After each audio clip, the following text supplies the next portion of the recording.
What's up gamers, DreamcastGuy here, reviewing today Dark Souls Remastered. This series is absolutely epic. At this point, I feel like I don't even need to introduce this trilogy because you've probably already played it, watched it, and tried every single part of it you can.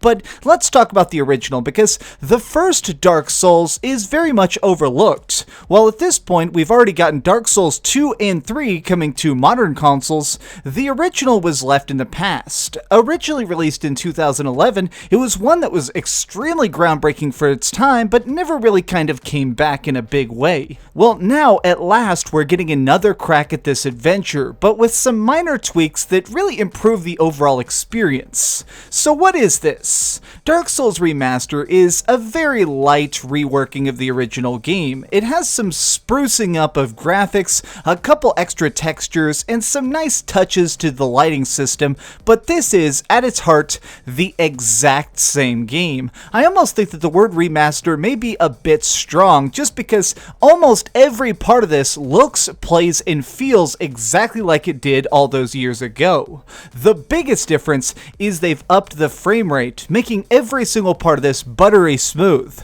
60 frames a second is absolutely vital for a game where every single frame could be you dying or you living. Being quick on your feet and managing to do a big block or action roll out of the way of a boss's attack is extremely vital, and now it makes it a lot easier. Something about these upgraded visuals and increased frame rate is really good because it almost makes a lot of the early encounters that can be difficult for newcomers a lot simpler. I feel like it's a lot smoother, and now, let's face it, the upgraded graphics help you see in some of the darker spots of the game. Now, this is not at all trying to reinvent the experience, instead it's upgrading what we already loved. So what are the major changes to this?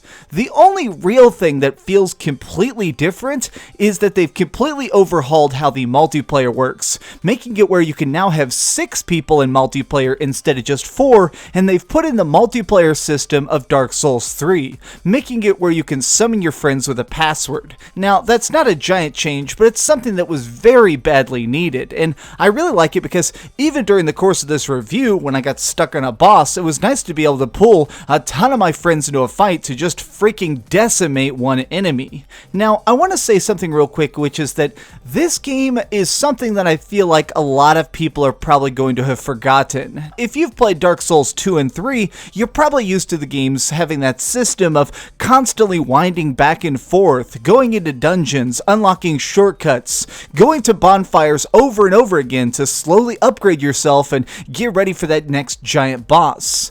Dark Souls 1, though, is by far the biggest example of this. Every single time you're in this game, it's like a huge pretzel, trying to figure out where you're at in this huge, intricate maze. I think that it's already fun, but it's super interesting going back to this after having played Dark Souls 2 and 3 over and over again. Now that the entire trilogy is on modern consoles, you can really kind of appreciate how From Software has expanded their development, trying to make it where every one of the games not just looks different, but really sort of plays different.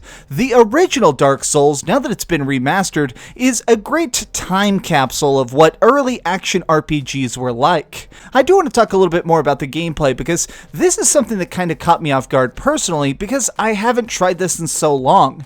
Going back to it, I forgot that in general, this game can be pretty tough. While I know people sort of say the trope of Dark Souls isn't that hard when you get used to it, this one, it actually was. The general enemies can die relatively quick, but I feel like the really big encounters, the massive monsters like a dragon made out of teeth, they're still going to challenge you, and I feel like each one of these encourages trial and error a lot. You can't just throw yourself into a fight and hope for the best. You need to try and constantly test for weaknesses. Circle around, look for that one opening so you can strike. This stuff is all just so fantastic though. I just feel like I'm so glad this came back because more than anything, they've just brought back a game that really needed to be revitalized. Let's talk for a second about some of the other stuff that's been tweaked in this re-release that is a little bit strange. First and foremost It seems like they've patched some of the glitches, but not all of them. Now, if you played a lot of this game back in the day, it had some weirdness to it. Like, you could duplicate items by trying to open up your menu at the exact right time, and stuff like that. Well, that is no longer possible. They've taken out a lot of the beneficial errors that made it where you can make this game just the slightest bit more easy. And they left in other stuff like you can still backstab incredibly easy. There's like a thing that people call phantom striking, where you swing your sword and you can actually hit somebody when they've rolled away. There's still glitches like that in the game, and it's a little bit odd as to why that's there. Just because obviously they went into the code to redo so many of these big encounters, so why is it that stuff like this remains? I think that it's going to get patched out later possibly, but maybe it's just stuff that's so deep into the programming that it was unable to be undone. But why fix the good glitches if you're leaving the bad glitches? Now, this isn't necessarily a huge detriment. I'm just kind of warning you that if you're somebody who put 100 hours into the original Dark Souls, when you're going into this, be aware that there are going to be some problems like that. Now, something that's actually really amazing, and perhaps the thing that really kind of blew me away the most, is it seems like they've re-optimized this game to make it where it runs way better. So in general, when this came out on the original PlayStation 3 and the Xbox 360, it ran decently. I mean, for all of the cool lighting effects and giant monsters shooting out blood, you'd expect it's going to have some frame rate problems,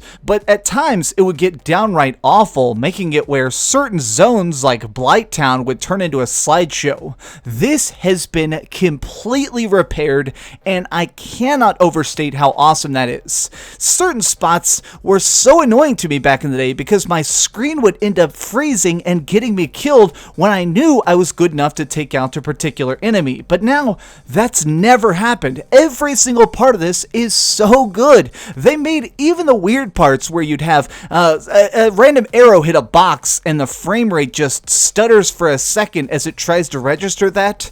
They fixed every single piece of it, which shows that they're really going into the game and trying to increase every part of it. This is truly the greatest version of an already fantastic game. It's so enthralling to return to a game that has such a steep difficulty curve at times, but is now made easier, not in cheap ways, but instead just by improving it, fixing the errors that hurt the original experience. This is the ultimate edition. I mean, there's no other way to put it. They've even thrown in all the DLC of the original Dark Souls, just to make it where even if you did beat this game back in the day, you have another excuse to come back. Because, let's face it, a ton of people ended up missing this original content, and now it is a new opportunity and another excuse to go back through all these extra dungeons. This game is phenomenal. It's already been good, and now it is even better. And the fact that it's only $40 instead of $60 wins me over even more.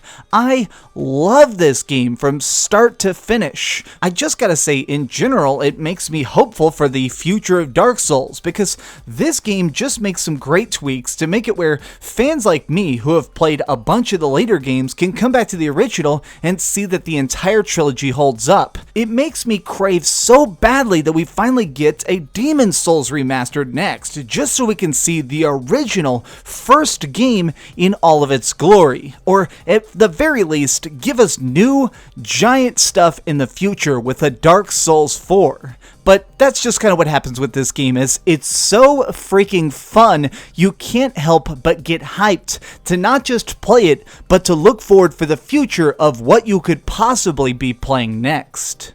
Okay, so we've heard some good and some bad, but let's go to the ratings board and put a big number on it. I am giving Dark Souls Remastered a 9.5 out of 10. Sometimes in these sort of videos, people like to admit how much they died, and I will say that throughout the course of beating this game again, I'll admit that I died 23 times. Now, that's both in single player and also in multiplayer, and you know what? I'm not ashamed to admit that. It's been so long since I tried this game that I just forgot where a lot of the booby traps and stuff were, so I'm happy to die in this game again, because it's still just so freaking phenomenal.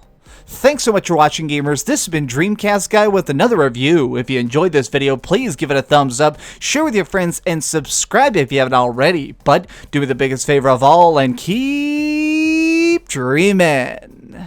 Alright, now I'm going to go jump back into online. If for some reason you randomly get backstabbed by somebody named DreamcastGuy, well, it's been a pleasure to fight you. Oh, hey, I was just playing a little bit of Grand Theft Auto on my Darth Vader PSP. Are you curious what I'm going to come out with next? Well, if you click this button, you'll be subscribed to be the first to know. Also, if you click over here and here, you can see my latest review and my latest top 10. I promise, it was super good. Or it was really bad and I'm sure you can just make fun of me in the comments. Either way, it'll be a lot of fun. Thanks so much for watching.